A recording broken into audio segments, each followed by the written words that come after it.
Hello student, today we start next lecture of chapter number 4 starting with the homogeneous differential equation.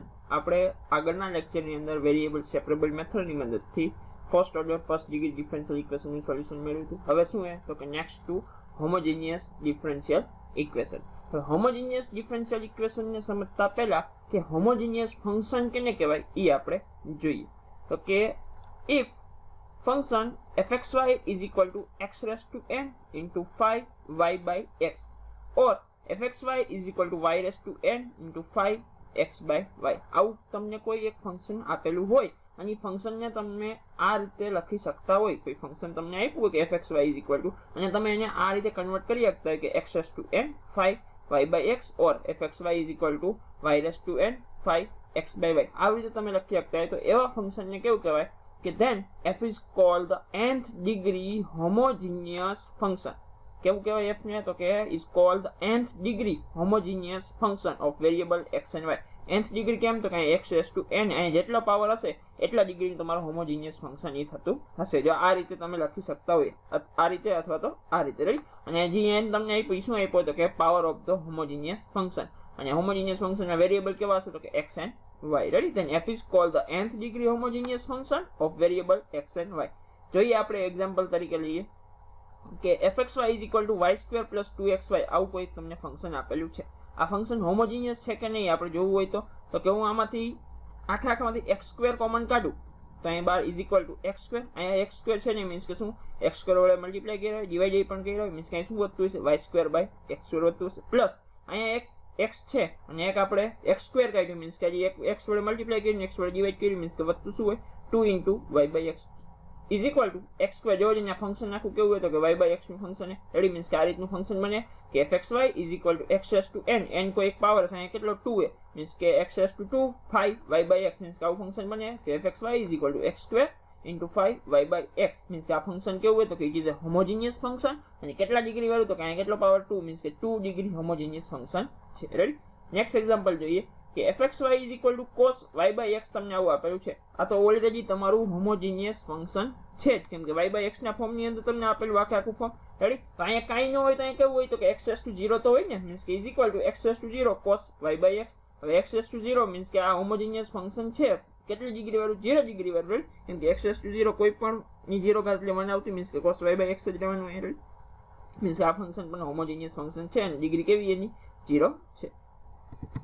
આપણે homogeneous function વિશે જાણ્યું. હવે આપણે homogeneous differential equation કોને કહેવાય આપણે જોઈએ. આપણી પાસે કેવા ડિફરન્શિયલ ઇક્વેશન અહીંયા તૈયાર તો કે ફર્સ્ટ ઓર્ડર અને ફર્સ્ટ ડિગ્રી વાળાની આપણે વાત કરી છે કે if the first order and first degree differential equation can be expressed as means કે first order first degree differential equation ને આ રીતે એક્સપ્રેસ કરો કે dy by dx is equal to fy by x and બીજી રીતે આ રીતે થાય તો કે dx by dy is equal to fx by y. જો આવું તમારું ડિફરન્શિયલ ઇક્વેશન હોય તો આવા ડિફરન્શિયલ ઇક્વેશન ને તમે કેવું ડિફરન્શિયલ ઇક્વેશન કહો તો કે it is a homogeneous differential equation. if જે આ તમારું જે આ હોમોજીનિયસ ફંક્શન હશે એ ફંક્શન કેવું છે તો કે it is a homogeneous function of degree 0 means કે જો અહીંયા કઈ છે નહીં મીન્સ કે અહીંયા x raised to 0 હોય, અહીંયા કઈ નથી મીન્સ કે y raised to 0 મીન્સ કે આ ફંક્શન હોમોજીનિયસ ફંક્શન હશે કેવું તો કે ડિગ્રી 0 વાળું. અને આવું જે ડિફરન્શિયલ ઇક્વેશન હશે એવા ડિફરન્શિયલ ઇક્વેશન ને કેવું કહેવાય તો કે it is an homogeneous differential equation. એ બે ટાઈપના હોય. રેડી? કે dy by dx is equal to f of y by x અથવા જો dx by dy હોય તો f of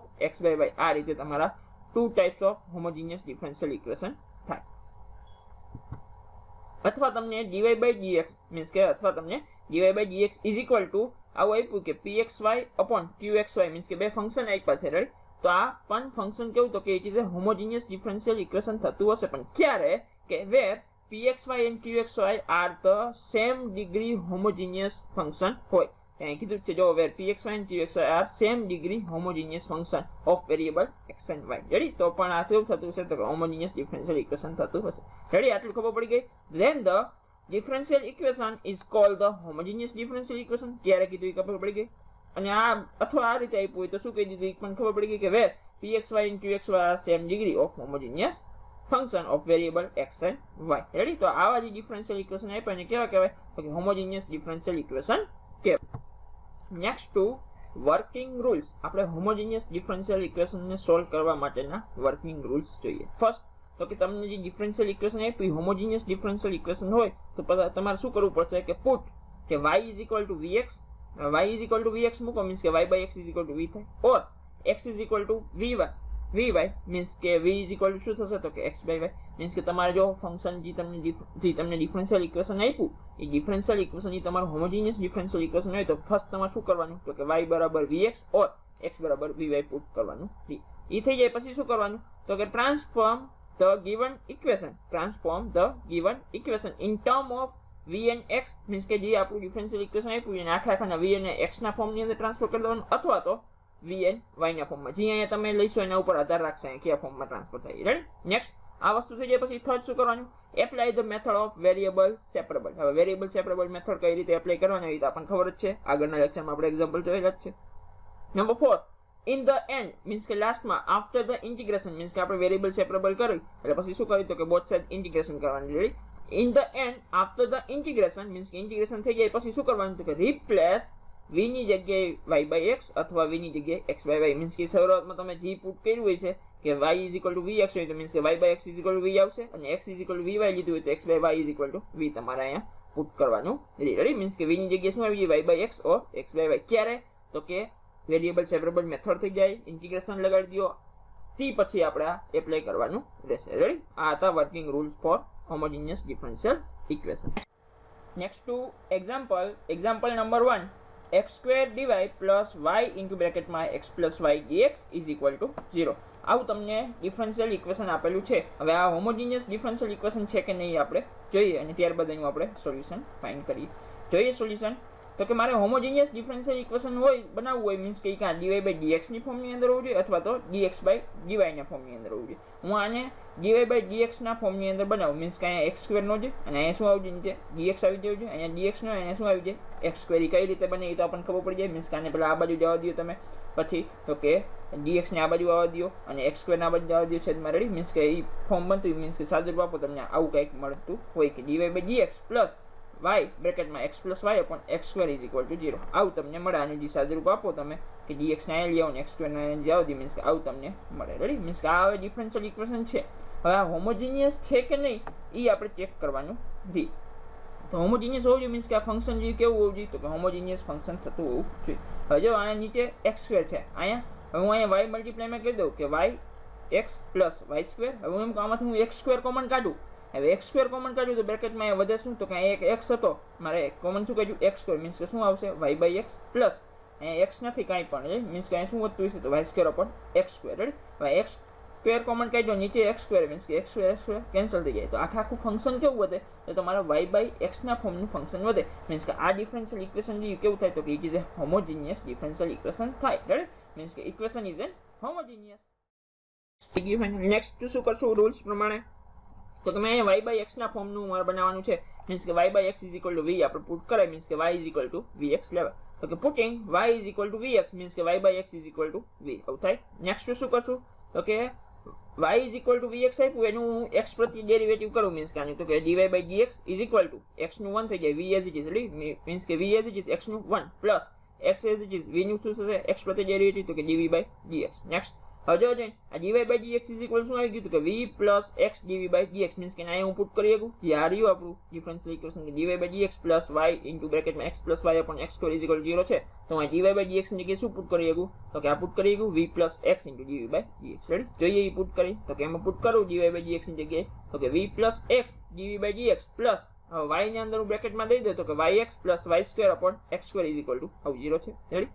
નેક્સ્ટ તો કે v plus x dv by dx as it is હું x સ્ક્વેર ને આને સેપરેટલી બેને દઈ દઉં તો કે y by yx upon x square હોય તો y by x વધશે ઓન્લી પ્લસ અહીં y સ્ક્વેર ની છેદમાં x સ્ક્વેર વધશે is equal to 0. નેક્સ્ટ આપણે શું લીધું હે તો કે y by મીન્સ કે y is equal to vx means કે y by x ની જગ્યાએ તમે શું પુટ કરી ગયો v પુટ કરી ગયો. રાઈટ. મીન્સ કે v plus x dv by dx as it is અહીં y by x ની જગ્યાએ શું આવી જશે v અહીંયા y square upon x square ની જગ્યાએ શું આવી જશે v square is equal to 0. Next તો કે v plus v મીન્સ કે 2v plus v square plus x dv by dx વધતું હશે તો કે જોઈએ અહીં સાદુરૂપ આપો તો કે v square plus 2v plus x dv by dx is equal to 0. આટલું થઈ ગયું મીન્સ કે આ ફોર્મ રહ્યું મીન્સ કે આખું ઇક્વેશન જે ટ્રાન્સફર કેમાં થઈ ગયું x અને v ના ફોર્મની અંદર ટ્રાન્સફર થઈ ગયું. તો નેક્સ્ટ સ્ટેપ આપણું શું છે તો કે વેરિયેબલને સેપરેબલ કરવાનું સ્ટેપ રહેશે. રેડી. તો જોઈએ તો કે v square plus 2v as it is, જે x dv by dx ને આવવા જવા દો તો minus x dv by dx હશે. નેક્સ્ટ ટુ તો કે મારે આને અહીંયા આવવા દો અને dx અને x ને આ બાજુ જવા દો, શું વધતું હશે therefore તો કે 1 upon x into dx is equal to અહીંયા જે છે મીન્સ કે માઇનસ 12 એઝ ઇટ ઇઝ, આ છેદમાં જશે તો કે 1 upon v square plus 2v into dv. આટલું થઈ ગયું. નેક્સ્ટ ટુ તો કે 1 upon x dx as it is, આને હું કંઈક સાદું રૂપ આપીને બીજું કંઈક ફોર્મ લઈ આવું, કેમ કે મારે આનું ઇન્ટિગ્રેશન કરું તો મને આનું ઇન્ટિગ્રેશન ખબર નથી, પણ હું બીજા ફોર્મને આની અંદર ટ્રાન્સફર કરું એનું ઇન્ટિગ્રેશન આપણે જાણતા હોઈએ. Okay, -12 as it is. હવે હું આને આ રીતે લખું કે 1 upon v minus 1 upon v plus 2 means કે આનું સાદું રૂપ આપો શું આવે તો કે લસા શું આવે v ઇન્ટુ બ્રેકેટમાં v plus 2 મીન્સ કે v સ્ક્વેર પ્લસ 2 જ બચશે. રેડી, અહીંયા તમે મલ્ટીપ્લાય કરો તો કે અહીંયા v plus 2 આવવું જોઈએ, લસા લીધો એટલે. રેડી, અને અહીંયા શું આવે માઇનસ v મીન્સ કે v કેન્સલ થઈ જાય, ઉપર શું વધે 2 ઇન્ટુ y, નીચે તો શું વધે v સ્ક્વેર પ્લસ 2 વધે, અને ઉપર 2 એક્સ્ટ્રા વધે મીન્સ કે 1 upon 2 અહીંયા મલ્ટીપ્લાય કરવા પડે મીન્સ કે 2 2 કેન્સલ થઈ જાય, તો જે આ રહ્યું આના બરાબર જ થાય. રેડી, મીન્સ કે આના બરાબર તમે શું લખ્યું તો કે 1 upon 2 ઇન્ટુ બ્રેકેટમાં 1 upon v minus 1 upon v plus 2 રેડી ઇન્ટુ dv. નેક્સ્ટ શું કરશું તો કે હવે બોથ સાઈડ આપણે ઇન્ટિગ્રેશન લગાડી દઈએ, કેમ કે variable are side to be તો સેપરેબલ થઈ ગયા. Next to both side integration લગાડશું. હવે integration 1 upon x dx is equal to minus 1 upon 2 bar into integration 1 upon v minus 1 upon v plus 2 dv plus arbitrary constant c. Ready, હવે 1 upon x નું integration શું થશે log x is equal to minus 1 upon 2 as it is, આને separately લઈ દઈએ dv તો શું આવે 1 upon v નું ઇન્ટિગ્રેશન શું થાય log v, આનું શું થશે તો કે minus log v plus 2 plus log c as it is. Ready, means કે c ની જગ્યાએ હું log c લખી શકું છું અનુકૂળતા મુજબ.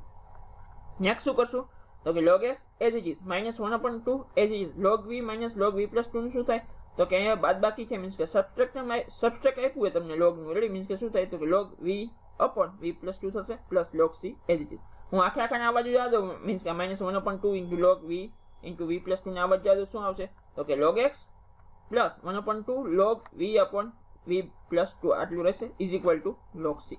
નેક્સ્ટ ટુ હવે આના બરાબર હું શું લખી શકું તો કે 1 upon 2 log v upon v plus 2 ની જગ્યાએ હું શું લખી શકું તો કે log બ્રેકેટમાં v upon v plus 2 raised to 1 upon 2 લખી શકું છું લોગોરિધમની પ્રોપર્ટી મુજબ. રેડી, મીન્સ કે log x as it is plus log બ્રેકેટમાં v upon v plus 2 raised to 1 upon 2 આ લોગોરિધમની પ્રોપર્ટી પ્રમાણે આના બરાબર આવું લખ્યું is equal to log c as it is. Ready, next તો કે log x plus log, હવે અહીંયા v ની જગ્યાએ તો કે જો ઇન્ટિગ્રેશન એ થઈ ગયા. રેડી, આપણે વાત કરી તેમ રૂલ્સ પ્રમાણે તો કે વેરીએબલ સેપરેબલ થઈ જાય, ઇન્ટિગ્રેશન થઈ જાય, પછી શું કરવાનું છે તો કે તમારે v ની જગ્યાએ y by x જે તમે ઉપર લીધું હોય અથવા તો x by y તમારે પુટ કરી દેવાનું. મીન્સ કે v ની જગ્યાએ મેં શું પુટ કર્યું y by x upon y by x plus 2 raised to 1 upon 2 is equal to log c. હવે 1 upon 2 મીન્સ કે અંડર રૂટ માં મૂકી શકો તો કે શું આવે log x plus log બ્રેકેટમાં અંડર રૂટ ની અંદર y by x upon y by x plus 2, કેમ કે 1 upon 2 મીન્સ કે આનું અંડર રૂટ ને આપણે લખી શકો is equal to log c as it is. Next to log x plus log મીન્સ કે